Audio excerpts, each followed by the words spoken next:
근데 이렇게 올라는데 사야 돼요? 거의 지금 매수하는 지역이 딱 정해져 있어.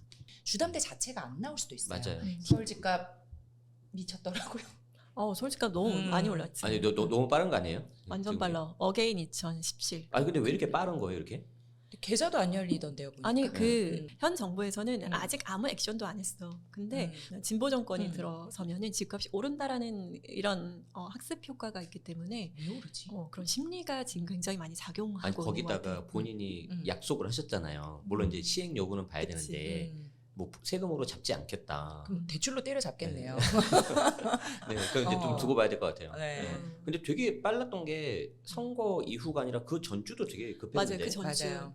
왜냐면은 사실은 좀 어느 정도 예상한 결과이기는 하잖아요. 네, 그래서 이미 미리 당겨서 그 전전주부터 5월에 난리가 지금 났었죠. 5월 말부터 예전에 기억나요? 그 전에 상승장 때. 전에 막 상승 때문에 문재인 정권 때. 그때는 막 지역을 전국을 다 봤잖아. 맞아요. 그래서 예를 들어서 천안이다. 네. 그러면 선진입이 아니라 선진입했잖아. 맞아요. 약간 그런 느낌이야. 저 그때 막 수업 들었을 때도 막 누군가 옆에서 OTP 쏘고 있고 맞아요. 그런 수업을 분위기였어. 들으면서 OTP를 네, 썼어. 쓰고 있었어. 그래서 근데 요즘은 지역이 좀 맞아요. 제한적이지. 거의 뭐. 근데 이렇게 올라는데 사야 돼요? 어디를 사는지가 진짜 중요해진 것 같아요. 오히려. 그래. 진짜. 그러니까 지금 제가 뭐 1대1 멘토링을 하고 있는데 결국 뭐냐면은 그러니까 뭘 살지는 다들 이제 어느 정도 정해져 오시는데 되게 이렇게 체계가 잘 짜여 있어요. 내가 가지고 있는 종잣돈으로 가장 좋은 걸 살 수 있다라면 여기다 이런 것들을 알고 있는데 그래서 가장 궁금해하시는 게 뭐냐면 이렇게 올랐는데 단기간에 올랐는데 사도 돼요? 그러니까요. 이게 10분이면 10분이 다 물어보시는 질문이에요. 근데 거의 지금 매수하는 지역이 딱 정해져 있어. 어딘가요? 되게 많이 정해져 있어. 그러니까 강남 3구 용산을 지금 매수하시는 분이 많지는 않아요. 왜냐면 일반인들이 지금 토허제 혹은 뭐 규제 지역으로 묶여 있는 강남 3구 용산을 턱턱 사기가 그렇죠. 되게 어려워. 부담스럽죠. 그래서 결국은 그 강남 3구 용산 규제 지역을 둘러싼 지역들이 이제 가장 많고 그리고 이제 금액대로 따지면 10억에서 13억대 여기 제일 많아요. 15에서 13억대가 남아 있잖아요, 그렇죠? 남아있죠. 아직 남아있죠. 그러니까 지금 이제 규제 지역으로 지정이 될 거다라고 물망에 오른 지역들을 지금 보면 되는 건지 아니면 그것도 이제 많이 풍선 효과를 탔기 때문에 그거에 또 풍선 효과를 받는 곳을 지금 선진입해야 되는 건지가 그게 선진입도 모르겠어요. 아니야. 진짜. 보면은 풍선 효과가 이미 규제 어디까지 지역 갔어요? 규제 지역 주변으로 간 지가 한 달이 됐고, 그러니까 마포나 성동이나 아니면 뭐 동작, 강동, 그다음 과천, 분당 이런 쪽으로 이미 한 달 전에 갔고요. 그리고 그 지역 주변에 또 주변으로 확장되고 뭐 용인이라든지, 그래서 뭐 아니 어제 뉴스 보니까 깜짝 놀란 게 뭐냐면 네. 어디 뭐 규제 지역 뭐 한다 안 한다 그러다가 이제 뭐 회의는 취소됐잖아요. 네네. 그런데 그때 언급됐던 지역들이 이제 주로 서울이었어. 근데 거기에 하나 플러스가 뭐였냐면 용인 수지라고 딱 찍어져 있더라니까. 수지가 지금 완전 수지 대장이 네. 성북 쪽에 있는 맞아요. 롯데캐슬이잖아요. 네, 그런데 거기 거의 15억까지. 맞아요. 그 계좌 서울 집값이 안 나오고. 어. 그런데 이제 너무 그 지역이 딱 나오니까 물론 이제 내가 수지를 무시하는 건 아닌데 나 수지에 살았었어. 나 수지 좋아해. 그랬는데 이게 경기도에서 딱 찍으니까 조금 놀랬고 내가 또 이제 단톡방을 되게 눈팅을 많이 하고 있거든요. 네. 또 이제 수지를 내가 보고 있지. 난리가 난 거야. 난리 났어. 아니 이제 우리가 조금 회복되려고 하는 건데 왜 벌써 이렇게 언급이 되냐. 그러니까 새 정부가 들어와서 진보 정권이니까 이제 돈도 풀고 그러면서 인플레 이제 더 진행이 되고 하면 이제 기대감 때문인가요? 맞아요. 그러니까 여러 가지가 있어. 뭐 진보 정권 플러스 이제 공약 플러스 그리고 이제 아마 돈을 또 푼다고 했으니까 플러스 게다가 지금 이제 7월부터 대출 규제 좀 한도 줄어드니까 그러니까 너무 많어. 요소들이 너무 많이 그렇죠. 이제 대출 같은 측면에서 보면은 스트레스 DSR 3단계가 7월에 이제 시행이 될 거고 그리고 이제 전세 대출 받기도 녹록치가 않고 그다음에 금리 인하 기조는 계속 가져가고 있으면 사람들이 지금 집 사기 즉 대출 받아서 집 사기가 좋은 환경으로 열렸는데 문제는 조금 있다 사면 대출도 많이 안 나오고 그쵸? 맞아요. 예. 그러니까 지금 그 그냥 수요가 빨리 몰린 것 같아요. 하려는 거. 근데 이제 사실은 스트레스 DSR 3단계가 된다고 해서 뭐 몇 억 줄어들고 하는 구조가 아니에요. 그래서 이제 자세히 좀 살펴보면은 이 스트레스 DSR이 변동형 차주, 즉 변동형 상품에 대해서 가상금리를 붙여서 대출 한도를 낮추는 거거든요. 그렇기 때문에 변동형에는 지금 수도권에서 집 살 때는 1.5%의 가상금리가 붙는 거고, 그 다음에 이제 혼합형으로 가게 되면 1.2%의 가상금리가 붙는 거고, 그 다음에 주기형 같은 경우에 0.6%만 붙어요. 그러니까 예를 들어 연봉 1억 원인 사람이 다른 대출이 하나도 없고 30년 원리금 상환으로 4%로 빌린다라고 하면 여전히 6억 넘게 받을 수 있거든요. 주기형으로 했을 때. 근데 이제 변동형으로 하면 이제 5억 8,700 정도로 내려오게 되는데, 그럼 당연히 사람들이 대출 한도가 이제 더 중요한 사람들은 주기형을 가겠죠. 그러면 한도만 보는 게 아니라 사람들이 보통 대출을 살 때 금리를 보잖아요. 근데 금리도 주기형이 좋아요. 그러니까 변동형보다 당연히 한도도 많이 나오고 금리도 좋으니까 당연히 주기형 상품이 인기가 많고, 이렇게 이제 스트레스 DSR을 도입하게 된 배경 자체가 변동형 차주가 우리나라에는 너무 많아서 금리 상승기가 되면 취약 차주로 다 변모해 버리는 거예요. 그래서 그러면 이제 나라적으로도 위기의 상황에 처할 수가 있기 때문에 변동형 차주 비율을 줄이고 고정금리 비율을 그러한 사람들이 이제 높이자라는 취지로 이제 시작이 됐는데, 그건 성공을 했어요. 왜냐하면 변동형 차주가 지금 고정형 차주로 많이 변동이 됐거든요. 작년부터 이제 시작을 해서. 근데 그러다 보니까 이제 변동형 차주가 아니다 보니까 기준금리 인하임에도 불구하고 내 대출금리는 그대로니 고정금리니까 이 체감이 별로 없는 거예요.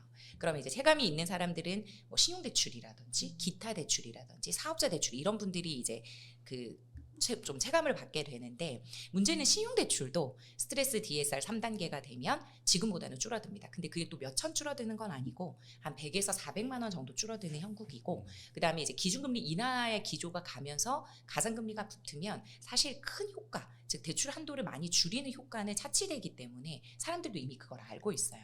그래서 DSR 3단계가 되어서 몇 억 줄어드는 구조도 아니고, 그 다음 금리가 내려가고 있으니까 그냥 지금 빨리 집 사자라는 그런 수요가 더 몰린 것 같아요. 그럼 7월 돼서 막상 뚜껑 열었는데 생각보다 그게 타격이 그치. 만약에 적다고 한다면 네. 좀 지금 이 분위기가 더 갈 수도 있겠네요. 네, 그래서 지금 규제를 어떻게 나오냐 마냐, 15억 이상의 대출 금지가 나오냐 마냐 하는 식으로 말도 하지 마. TF 팀이 이제 모여서 회의도 한다 안 한다 뭐 이런 소리들이 들리는 거잖아요. 아 진짜 그건 네. 난 그게 너무 잘못된 게 과거 문재인 정부 때 그랬잖아요. 문재인 정부 때 15 고가주택 아예 대출이 안 되니까 그러니까. 예를 들어서 두 부부가 뭐 삼성전자를 다니고 있어. 열심히 돈을 벌어서 강남에 집을 사겠대. 네. 근데 대출이 안 되는 거야. 무주택인데. 난 그거 진짜 잘못된 그래, 정책이라고 맞아요. 생각해요. 뭐 그렇다고 해서 집값을 잡은 것도 아니고 맞아요. 오히려 15억까지 끌어올렸잖아요. 그러니까. 네, 그런 부작용이 훨씬 많았고 풍선 효과만 가져왔고 1금융권에서 충분히 3%대로 받으실 수 있는 차주들이 어쩔 수 없이 2금융권으로 밀려나는 그러한 이제 형상도 있었기 때문에 아마 정부도 지금 그걸 알고 있을 거예요. 그리고 그때 15억 이상의 주담대를 이제 했던 정책을 만들었던 그 실장님께서 그대로 지금 경제수석으로 다시 가셨기 때문에 또 같은 분이 이제 두 번의 실수를 반복하실까 아니기를 바라봅니다. 네. 생각보다 타격감이 적을 경우에는 시장이 좀 동요될 수 있겠네요. 그렇죠? 그러니까 이제 이 대출 규제로 아마 잡을 것 같거든요, 저는. 왜냐하면 세금은 당분간은 못 건드릴 것 같고, 그러면 지금 이제 이미 대출도요, 제가 저번 주에 역대급으로 상담을 많이 받았어요. 너무 정신이 없고 밥 먹을 시간도 없고 사람들도 너무 급하고 저희도 급하고, 근데 이게 실행 건수로 연결되지 않은 이유가 결과적으로는 이만큼 대출 나온다 해서 계약을 들어갔는데 계좌가 안 나와. 그러니까 본 계약까지는 안 되니까 상당 건수는 이제 많은 약간 그런 현상이었고, 또 지난주 좀 말미에는 또 약간 사그라들었어요. 이게 보니까 아마 매물이 없어서 그런 것 같아요. 맞아요. 본인이 원하는. 그쵸? 네, 그래서 또 이런 분도 있더라고요. 겨우 팔았는데 이제 자기 낙동강 오리알 신세 됐다. 이거 배액 배상 받을 수 있냐? 그래서 제가 저는 대출만 합니다. 지금 벌써 배배가 나오고 있어. 배액 배상이 배액 나오고 배상이 있어요. 나오고 있으니까. 맞아요. 그러니까 근데 이 배액 배상을 무조건 받을 수 있나요, 재방님? 그거는 세금이랑은 상관없나요? 근데 뭐 있지. 매도자가 이걸 내가 이제 배액 배상하고 깨면은 뭐 계약금을 내가 1억을 받으면 2억을 줘야 되잖아요. 그러니까 배액 배상이니까. 네, 막 2배로 줘야 되는데 그러면 뭐 물론 이제 속이 쓰리겠지만 내가 1억을 받고 추가로 1억을 더 받는 거잖아요. 그것도 소득으로 봐요. 맞아. 그럼 그거 세금을 내야 네, 되나요? 네, 당연히 내야 돼요. 그런데 이제 지금 분위기가 생각을 해봐요. 어. 서로 안 좋을 거 아니야. 어. 근데 매도자가 2억을 주면서 어. 추가된 1억에 대해서 세금. 22% 세금 뗍니다. 딱 주면은 기분이 아주 안 좋겠지. 그런데 원칙은 그렇게 하고 매수자가 받은 사람에 대해서는 그 다음 연도 5월달에 세금 신고하셔야 돼요. 근데 지금 유주택자가 이동하는 장이거든요. 유주택자가 유주택 갈아타기. 그래서 그동안 안 팔리던 주택들이 팔리는 거야. 팔리고 있어요. 그래서 시장에 못난이 매물들 되게 많이 나오고 있어요. 내 집 팔렸어. 안 팔리던 6개월 동안 안 팔렸는데 팔렸어. 그래서 본인 갈아타야 되잖아요. 근데 상급지 계좌가 안 나와. 맞아요. 네, 막 이런 장이에요. 그래서 유주택자들이 계속 순환하는, 그러니까 중저급지에서 뭐 중상위급지로, 그다음에 중급지에서 상급지로 이렇게 순환하는 장인데 못난이 내 집이 팔렸는데 상위급지가 원하는 계좌가 집은. 안 나와. 그러니까 왜 안 나오냐고 여쭤봤더니 갑자기 있는 자리에서 2, 3억을 올렸다고 하더라고요. 맞아요. 강남은 그래요. 그래서 저한테 대출받은 그 한도대로 움직이려고 했는데 그 돈으로는 도저히 못 사는 거예요. 그래서 저한테 저 다시 돌아갈래요. 그래서 배액배상을 물어보더라고요. 그래서 제가 그런 거는 제방님께 물어봐라. 이제 그런 경우에는 이제 배액 배상을 하는 경우도 있고 네. 아니면 어떻게든지 그 물건에 꽂혀 있으면 한 1, 2억이 예를 들어서 부족하다. 그럼 어떻게 해야 돼? 그럼 이제 어디서 이제 사고미용 끌어와야죠. 차용? 그럼 이제 가족 간에 뭐 증여를 받든지 아니면 채용증 쓰고 보통 빌려오든지. 얼마까지 받아요? 그럴 경우? 케이스마다 다 다르죠.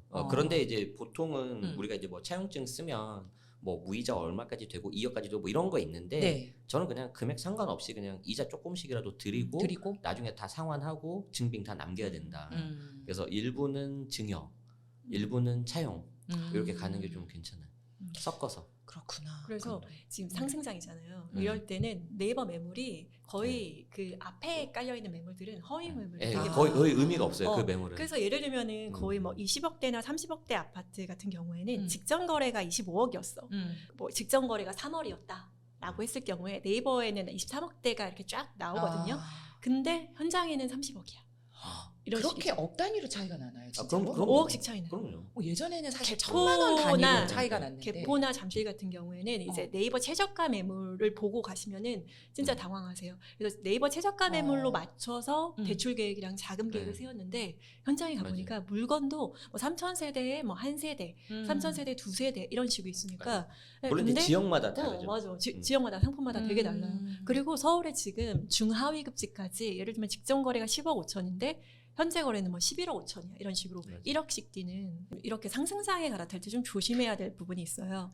왜냐면 내 집 안 팔렸던 집이었는데 갑자기 나갑니다. 콜이 왔어. 매수콜이 왔어. 너무 반가운 거예요. 그래서 내가 어디 갈아탈지 계획이 없는 상태로 그냥 네이버에서 요 정도 갈아타면 되겠다라고 계획을 짜고 이제 계좌를 줍니다. 그 매도가 된 거야.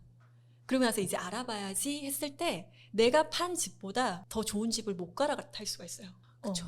그래서 이게 지금 장에서 매도를 할 때 매수콜이 들어갔다고 좋아할 게 아니라 현재 시점에서 어디로 갈아탈 수 있을지 단순히 내 동급지로 갈아타는 게 아니라 상위급지 갈아타야 되잖아요. 그래서 어디로 갈아탈지에 대해서 명확한 기준을 세우고 이게 진짜 실제로 출발할 수 있는 매물인지 이런 거 확인하시고 매도하셔야 돼요. 근데 이게 중간에 붕 뜰 수 있거든. 되게 안 팔리다가 1년 만에 그러니까 팔았어. 근데 이제 갈아타려고 했더니 20도 다시 못 사는 거야.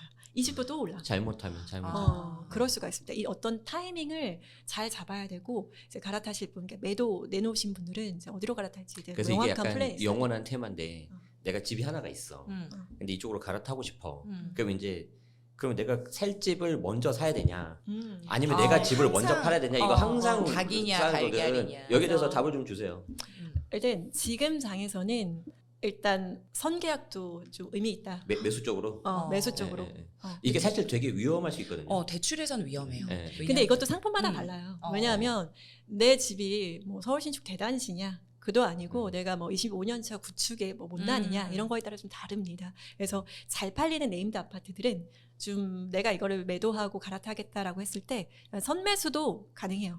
네네네. 근데 이제 좀 상품 자체가 좀 거래량도 없고 세대수가 좀 작고 이런 분들은 매도하시고 갈아타는 게 맞아요. 맞아요. 저도 약간 좀 거기에 조금 더 힘을 주고 싶은 게 뭐 다 맞는 건 아닌데 그래도 내가 갖고 있는 거 먼저 처분하고 잠깐 임차로 있던지 하면서 대신에 이제 매수할 곳들은 아까 네이버 호가만 보면 안 되고 실제 알아보고 그리고 이때 정말 이제 자금, 동원 여기 뭐 대출 포함해서 이게 돼야 돼. 그러니까 진짜로. 이제 대출에서는 근데 갈아타기 하실 때 좀 주의를 하셔야 되는 게 기존에 있는 집이 털리지도 않고 거기에 주담대가 묶여 있는 상황에서 다른 집을 계약하게 되면 주담대 자체가 안 나올 수도 있어요. 맞아요. DSR이나 LTV에서 걸리기 때문에 그래서 비규제에서 비규제로 갈 때는 반드시 처분을 하고 심사까지 들어가기 전에 처분을 해야 되고 적어도 실행 전까지는 처분이 돼야 그 다음 집에 주담대가 나오기 때문에 그거를 꼭 주의를 하셔야 되고 규제 지역 같은 경우에는 2년 내 처분 조건이 있긴 하거든요. 그래서 그것 때문에 이제 사실 이제 규제 지역으로 실거주로 옮기시는 분들은 그래도 이제 좀 괜찮지만 비규제에서 비규제로 가시는데 기존에 있는 집에 주담대가 있는데 이게 털리지 않으면 신 DTI 적용이 돼서 그 다음 집에 주담대가 안 나올 수 있으니까 이건 대출 사고 나지 않게 좀 주의를 하셔야겠습니다. 그래서 이 상승장에 잘 갈아타시는 분은 어떤 분이냐면 이미 입지랑 대출이랑 세금에 대해서 네. 다 공부하시고 그걸 이렇게 이렇게 시장을 보고 계신 분이 잘 갈아타요. 그러니까 이게 갈아타기가 말이 그렇지 엄청 어려워요. 이게 엄청 예술이야. 진짜 네. 어려워요. 이게 부동산 지식의 총집합이거든요. 네. 저희 입대세 채널 시작했으니까 저희 채널에서 다뤘으면 하는 주제 궁금하신 사항 댓글로 많이 남겨주시고요. 그럼 저희가 영상에서 설명드릴 수 있도록 하겠습니다. 네, 구독, 좋아요, 알림 설정 필수입니다. 띠링띠링. 지금은 입대세가 대세다.